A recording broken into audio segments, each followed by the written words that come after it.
That's the one big thing holding Hedwig back. The fact that she has suffered a few embarrassing defeats. They may be silly, but they are funny with a touch of Japanese whimsy. Still, none of them were as embarrassing as how Evil Manta got beaten in the Disney series during his first appearance. Stop! Do you hear me?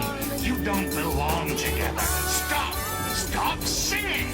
Harmony. I hate singing. I hate it. I hate love and friendship. And do I ever hate that Little Mermaid?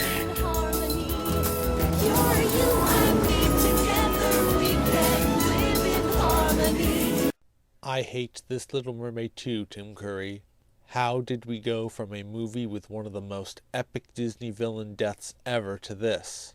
They should have just blasted him with the Care Bear stare while they were at it. I think that would have been a little more dignified defeat.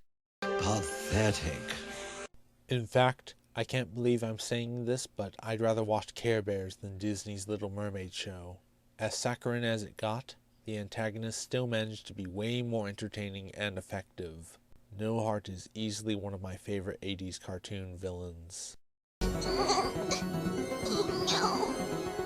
Oh, dear. Lamb chops.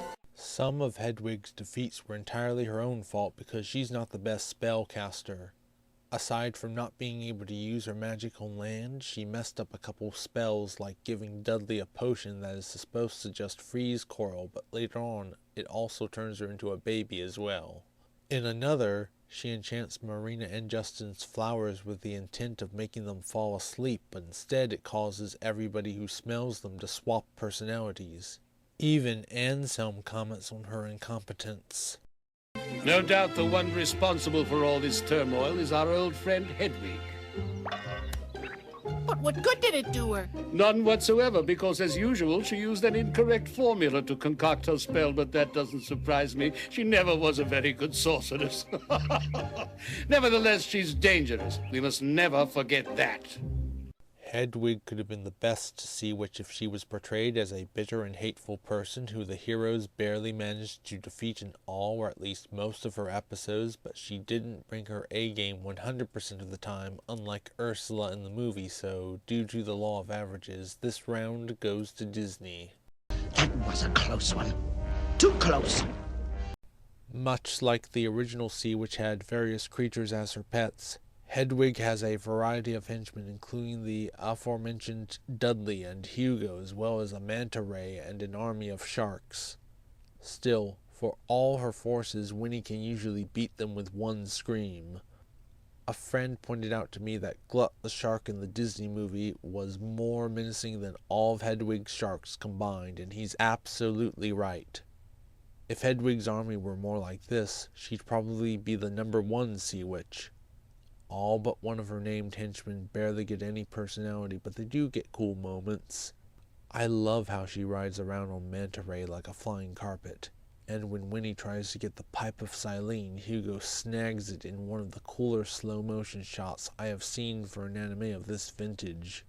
The only one who gets any good characterization is her chief henchman Dudley, and now we're back to Saban beating Disney. Flotsam and Jetsam are perfectly fine henchmen. They are competent and effective, but I think that the only less interesting character than them in the film is Flounder. Dudley may be a more typical cartoon bumbling henchman, but I thought he was funnier and more interesting than them. I guess ranking villains by their threat level really is a case-by-case basis. As loyal to Hedwig as he is, he sometimes shows concern for others caught up in her schemes. We're almost there. No, wait, Marina!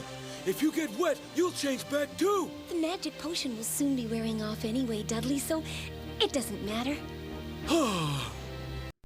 Then again, sometimes he is just as bad as Hedwig, so maybe it depends on whoever is writing the episode. The prince ate the pie, Hedwig. It's only a matter of time before he'll be dead. Very well done. Now we've got something to trade. The antidote for the amulet. And if that old fool Anselm chooses not to trade, it won't be our fault when we just sit back and let the handsome young prince die. Dudley transforms into a human several times throughout the series, most often using this design where he has a mustache. Strangely, there was this one time where he looks more like a human version of himself, which I actually kind of like, even if it is very weird. I guess Hedwig made a mistake with her potion that day. And in the episode My Bonnie Lies Under the Sea, Hedwig turned him into a woman trying to slip Justin a love potion so that she could capture him, but Chauncey drank it instead. While this episode was often hilarious with some of the best expressions in the entire series, I really did feel bad for Chauncey and want to see him with a real love interest. Hey, cheer up, Chauncey, come on. I know you're gonna find the perfect girl soon, Chauncey. The writing uses these characters well for the most part, and it's always fun seeing them play off of each other. It's definitely not on the same level as something like X-Men or Batman the Animated Series. But nevertheless, it's still a very enjoyable show for me, although I can see why somebody wouldn't like it. At times, for all their good points, the stories can be kind of chill or even slow, partially due to the budget often keeping things from getting too exciting, but I honestly kind of appreciate that now. Not every series needs to be fast-paced and action-packed. The head writer for the series was Jean Chalopin, who has worked on various animated series from the 80s and onwards. He was the executive producer for shows like Jace and the Wheeled Warriors, as well as the Real Ghostbusters. He also served as the head writer for a few other shows like The Bots Master and Mysterious Cities of Gold. One thing he helped this show do that every Little Mermaid adaptation should is properly show the contrast between the sea and the land. Some stories take place primarily underwater, some take place almost entirely on land, and the others show both equally. It's a small detail, but the variety helped keep me interested. Disney made going under the sea boring when they did it all the time in their show. They completely demystified a world that prior to the series I wanted to see more of. I have to say that the idea of Justin and Marina using potions to spend an hour in each other's worlds was nothing short of brilliant. It shows that they are willing to compromise, plus it makes for an easy and natural source of tension whenever the potions are about to expire.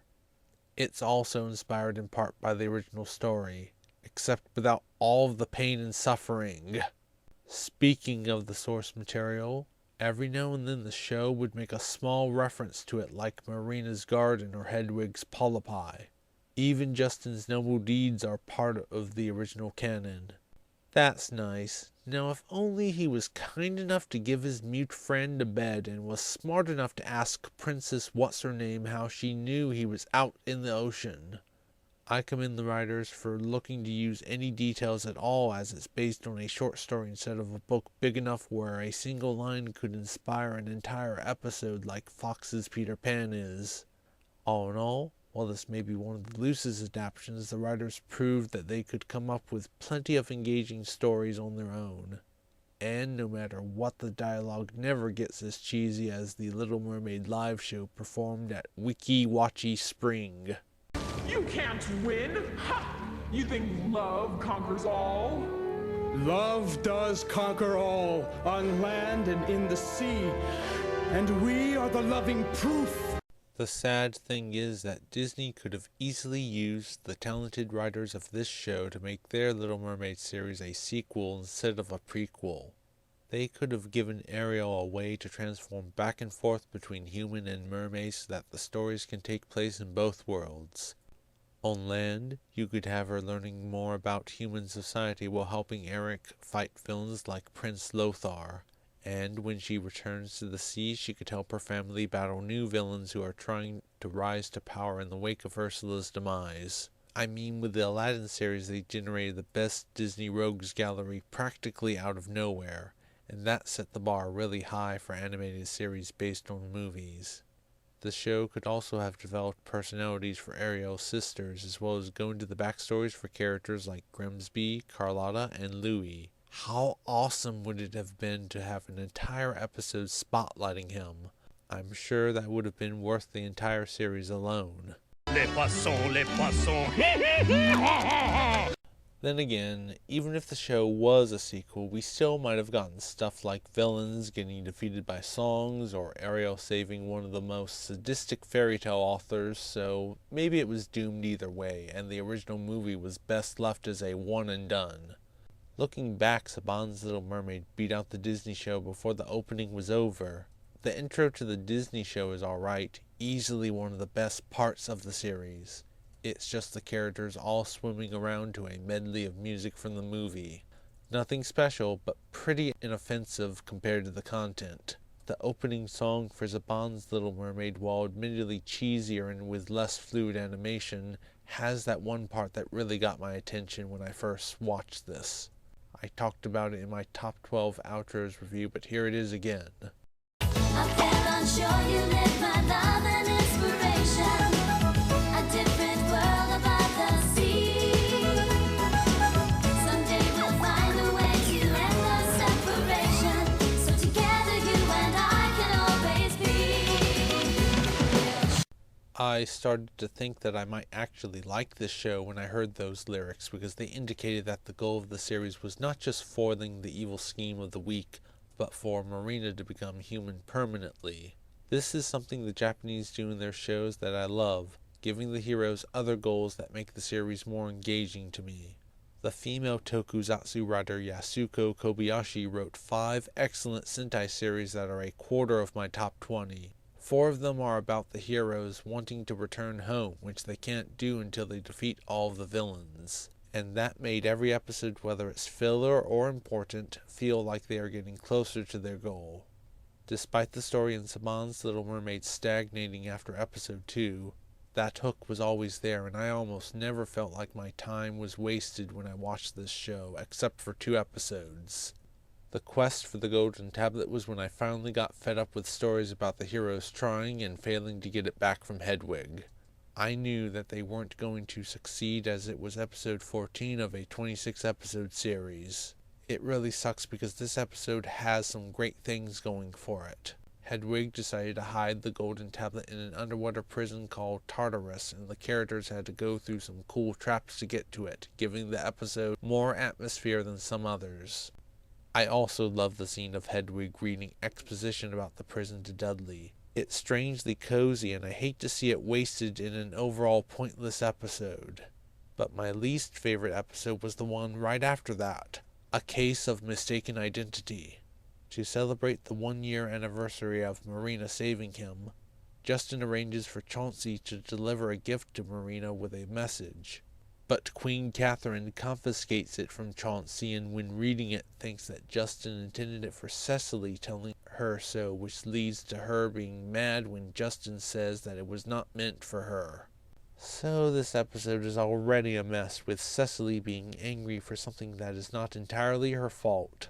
One of the worst things you can do to somebody is give them false hope, and I wouldn't wish that on my worst enemy, so even if she's being an absolute brat, I kind of feel sorry for Cecily, because this is Catherine's fault for meddling in the affairs of her son, which almost started a war. If that wasn't bad enough, when Chauncey tries to explain the situation to Marina, this happens. Oh. There's no good way to tell you this. The love letter Justin wrote was sent to Lady Cecily. Lady Cecily? I don't want to believe it.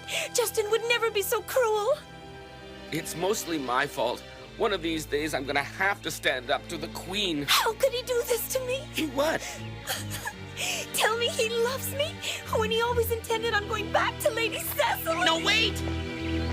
That's right. Because of an easy-to-misunderstand message, Marina just completely gives up on Justin without even giving him a chance to explain. This does not make any sense. They were deeply in love before and remained so for a year, but now Marina is willing to dump him because of one easy-to-misunderstand sentence? Is this the strength of their romance? So much for true love!